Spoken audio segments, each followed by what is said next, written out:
What does Deuteronomy 21 verse 10 mean? Giving all praise to Yahweh Hashem, Yahweh Shai, Hashem Rakakwadash. Now this lesson came to me in the spirit based upon a sit down that General Yohana and some of the other men that's in that ranking system, they had did a sit down with Sarnetta, and Sarnetta went into marriage. Do you have to get married under the white man, and can you just deal with a woman and she becomes your wife? And Yohana answered it correctly. He said the papers really don't mean nothing. If you're dealing with a woman, you're having sex with a woman, she becomes your wife. And then Johanna said that you just can't be dealing with our woman, just popping them and then leaving them, which he was right on that. If another camp saying something that's on point and correct, I'll praise that man for it. But what happened was, as they kept speaking, and Apostle Gabar had did a video based upon, I guess, I left the link to Apostle Ramlock. So he had did a video, and that also made me think about doing a lesson.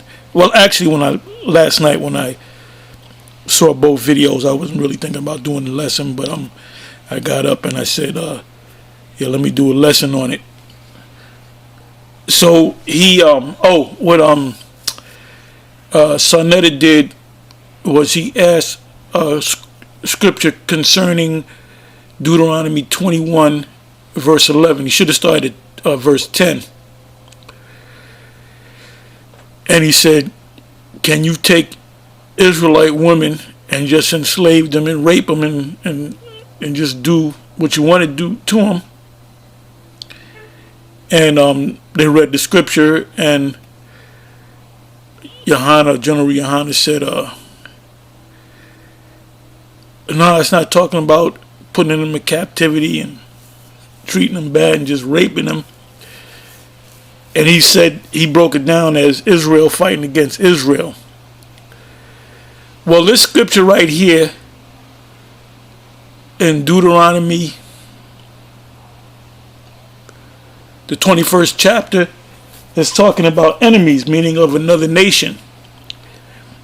Now, mind you, there was one time in Judges 20, it spanned, I believe, from the 19th verse to the 21st, the 19th chapter, the 21st, the 20th chapter, and 21st chapter, if I'm not mistaken, in Judges, where all the tribes had fought against Benjamin, and it was the men and the children were killed at the command of the Most High.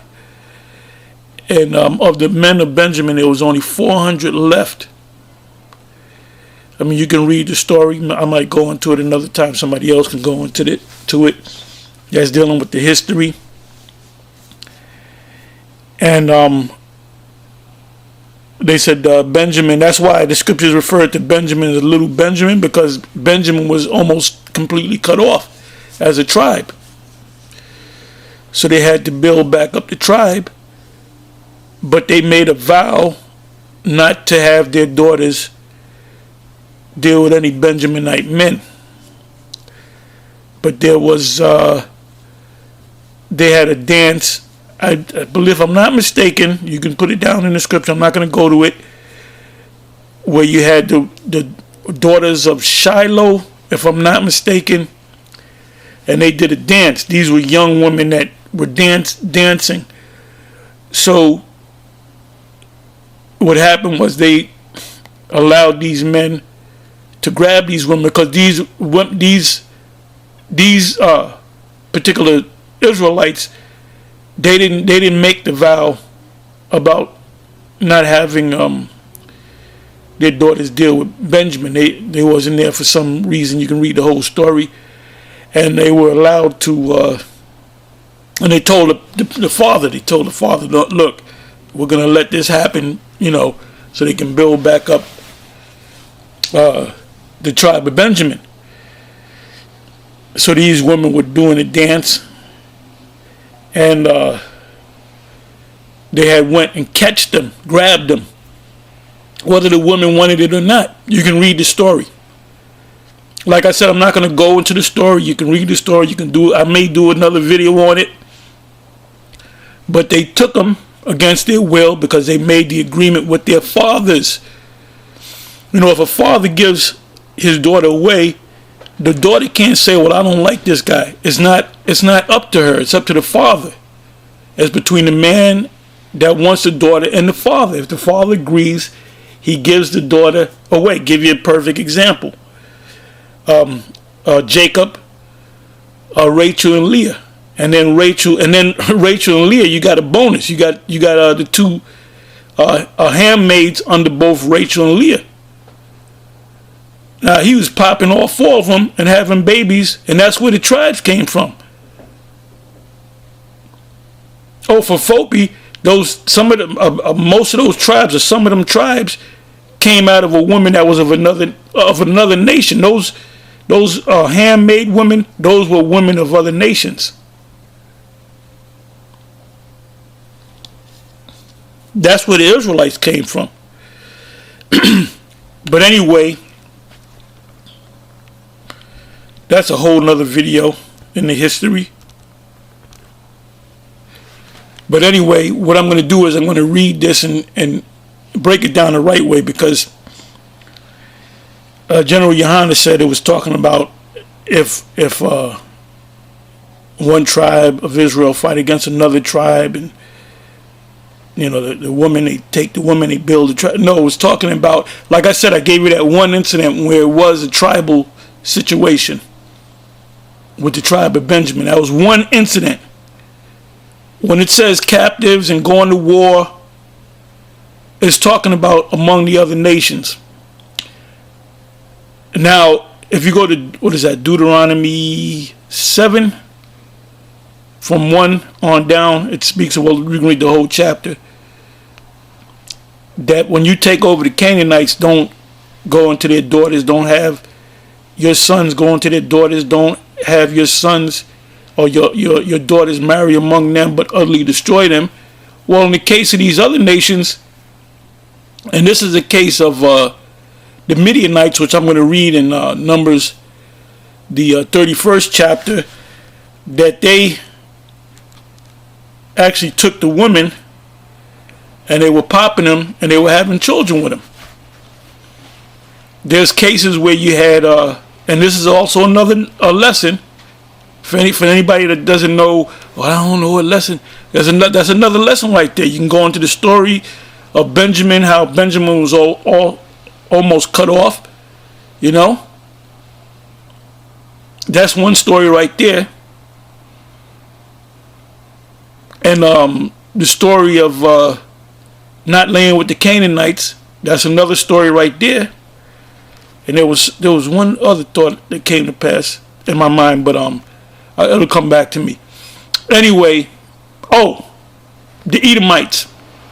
During the time of Hadad, which was an Edomite, son of a king of Esau, he had fled because of David and Joab, because he feared David and Joab, because David, he had a legendary hatred for Esau and Joab. And they used to just, they enslaved them, and and a lot of them, they just beat them down, kill them. They had no love for Esau whatsoever. But there was a point during Solomon where Hadad had fled because of King David and Joab. And what happened was, when you read that story, and that's a whole nother topic, that they went to kill all the Edomite men. And it says that they saved the women and the children. Why do you think they saved the women and the children? Because the women and the children, they were popping the women and the children, or the women, and the men, the children of the Edomite males, they would grow them up and put them into slavery and kill them.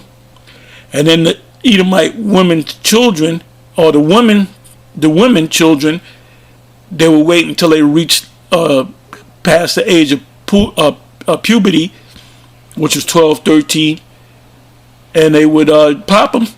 So they had them young Edomites. That's why you got Israelites looking, have Edomite type features, because they were popping them Edomites during the time of King David.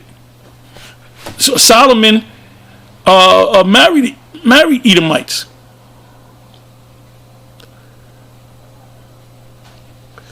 And them Edomites that Solomon had was fine as hell, man. You look at Edomites today, you clowns out there acting like I ain't no Edomite woman. Man, there's some fine ass Edomite women out there, man, with bodies and everything. So they desired them, man. The sons of the Most High in Numbers 6 saw the daughters of the children of men, found them to be fair, and they laid with them. Hey, we're gonna have that in the kingdom. We're gonna have concubines in the kingdom. You think we're not gonna have concubines in the kingdom? Anyway, so let's read. It says, I did a whole lot of talking, but I was talking about the scriptures. Anyway, it says Deuteronomy 21 verse 10. When thou goest forth to war against the enemies, who are the enemies? The other nations, the Canaanites. When we took the land of Canaan, pursuant to the order of the Most High, those were the enemies. When we took down other nations, those were the enemies, which were other nations. There was only one situation where you had Israelites fight against other Israelites. That's the situation in Judges 20. So it says, when thou goest forth to war against the enemies, the other nations, and Yahweh, the Most High, hath delivered them into thine hands, and thou have taken them captive. So what do? You put them into captivity. What does it say in Isaiah 14, 1 and 2? And shall take them captives whose captives they were. It's talking about other nations.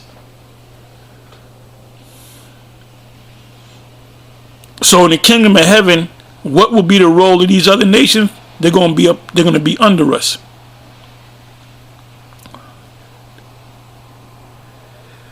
And seeth among the captives a beautiful woman, because you had beautiful women among the other nations. So-called Hawaiian women and certain Moabite. And Jake got a thing for the Moabite and Ammonite women.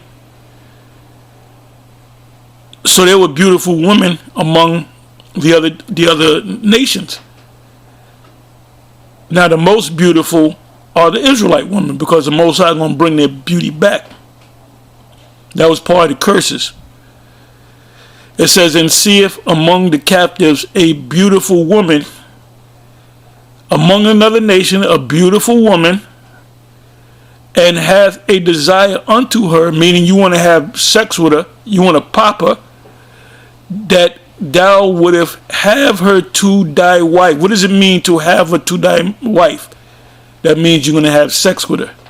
It doesn't say to make her maid. It means have sex with her. This is of another nation.